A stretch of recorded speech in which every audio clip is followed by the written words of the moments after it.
भारत के मध्य प्रदेश के निवाड़ी जिले में स्थित एक ऐसा कस्बा जहां किले और मंदिरों का अपना एक अलग ही इतिहास है।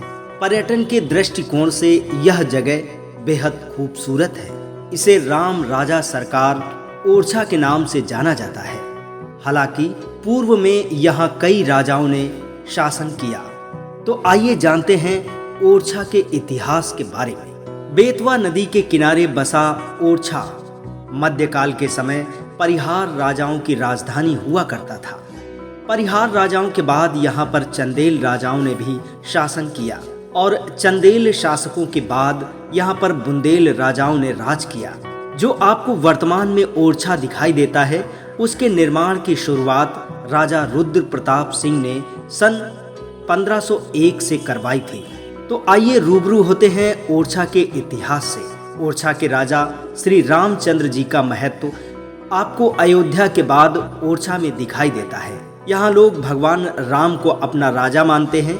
यहाँ पर राम हर धर्म के राजा हैं। दूर दूर से लोग इस स्थल पर राम राजा के दर्शन करने आते हैं। आइए इस मंदिर के इतिहास पर आते हैं, जो शुरू होता है मधुकर शाह जी के कार्यकाल से, जो कि यहाँ के महाराजा थे और कृष्ण भक्त थे। और महारानी जो कि ग्वालियर जिले से थी, वो एक राम भक्त थी। महारानी का नाम कुंवर गणेश था।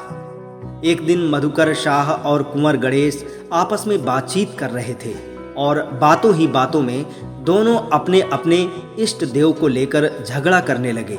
और महाराजा मधुकर शाह ने महारानी से बोल दिया कि यदि वो एक सच्ची राम भक्त हैं तो जाएं अयोध्या और राम जी को यहाँ ओरछा लेकर आए।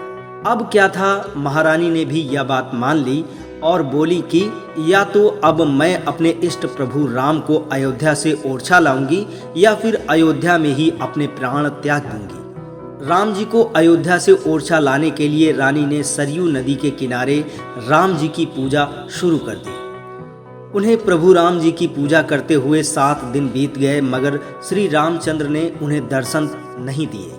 अब रानी हताश होकर अपने प्राण त्यागने का निर्णय लेती है और सरयू में छलांग लगा देती है। तभी मर्यादा पुरुषोत्तम श्री राम एक बालक के रूप में वहां आ जाते हैं और कहा जाता है सरयू में जब महारानी ने छलांग लगाई थी तो जलधारा में ही भगवान राम महारानी की गोद में बैठ गए थे। रानी कुंवर गणेश ने श्री राम से ओरछा चलने को कहा। श्री राम भी वहां जाने के लिए तैयार हो गए, मगर उन्होंने 3 शर्तें रखवाई। रामचंद्र जी ने कहा, जहां हम जा रहे हैं वहां के सिर्फ हम राजा ही होंगे, कोई दूसरा नहीं। अयोध्या से ओरछा तक आपके साथ पैदल चलेंगे, वो भी पुण्य नक्षत्र में। राम जी की तीसरी शर्त थी कि यदि हम कहीं पर भी बैठ गए तो वहां से उठेंगे नहीं।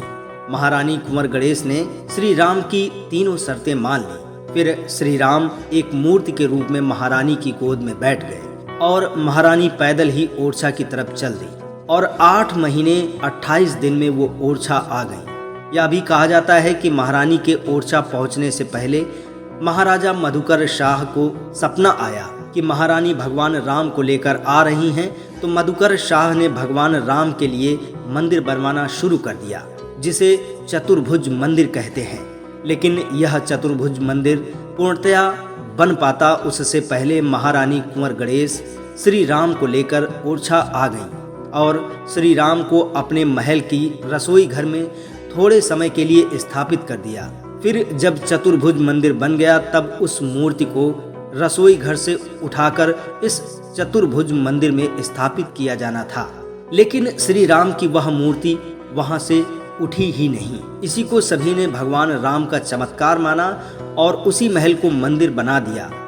इसी महल नुमा मंदिर में आज आपको श्री राम राजा दर्शन देते हैं। इस मंदिर को ही श्री राम राजा सरकार कहा जाता है, इसलिए महल में बैठे राम राजा ओरछा के राजा हैं। ओरछा में सिर्फ राजा राम की ही सरकार चलती है। यहाँ पर पुलिस द्वारा बंदूक से राजा राम को सलामी दी जाती है। ओरछा का इतिहास बगैर श्री राम राजा सरकार के इतिहास से अधूरा माना जाता है।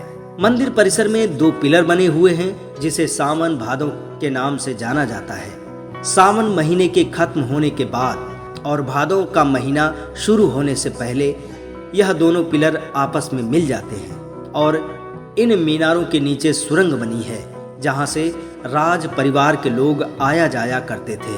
फिलहाल अब ये सुरंग बंद कर दी गई है। वैसे ये जो दोनों पिलर आपस में मिलने की बात कही गई है, इसके कोई सबूत नहीं है।